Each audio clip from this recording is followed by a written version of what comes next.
Hey guys, it's Adam back with another video, and today I'm going to be doing a comparison on the iPad 2017 and the iPad Air 2.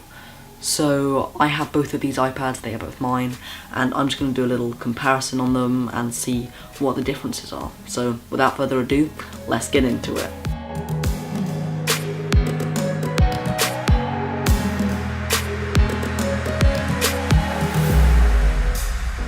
So starting off with performance, it's pretty similar, and I would not recommend if you have the iPad Air 2 upgrading because the performance increase is pretty minimal and I do not notice it in any form or whatever. But if you do go on Geekbench 4, you do see a little difference in specs, performance, but I wouldn't really recommend upgrading because you don't see the difference. The iPad Pro is faster, so if you do want to get that, I would recommend getting that. But for these two iPads, I would not recommend upgrading if you do have the iPad Air 2. So I find them both easy to use, and for streaming and browsing and watching my channel, then everything will be alright. No slow, laggy performances on these iPads. They work completely fine. I definitely recommend both of them. And if you're just looking for a good tablet, I definitely recommend these iPads. So next, let's get into build. These iPads are pretty similar, and the only difference is the microphone placement, and the new iPad is slightly thicker. And that's because they try to cut costs and make it slightly thicker using the old iPad first generation body. And I mean, I don't really notice the thickness unless you have them side by side, then you slightly notice it, but it doesn't really bother me. And another thing that the new iPad has is an air gap. And that's quite annoying since most of the new iPads have a new laminated display, and even those old iPads didn't really have this thicker air gap.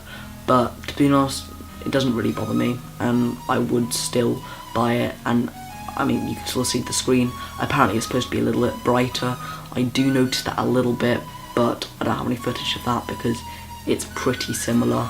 And yeah, overall the build is very similar. Okay, so I'd recommend both of them to everyone, but if you want a good cheap iPad, I would recommend the newer one if you're upgrading for something from an iPad 3 or an iPad 2 even, or even the first generation of iPads.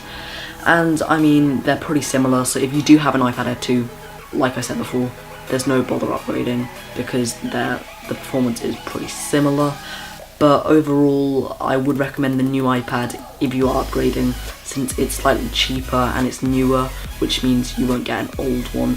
And also the iPad Air 2 is discontinued, so you'd have to get it somewhere like John Lewis or something else like Amazon.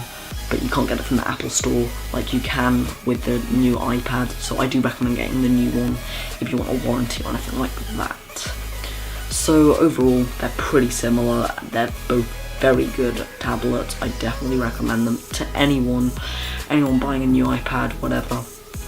I definitely recommend, if you're looking for a tablet, go get these two.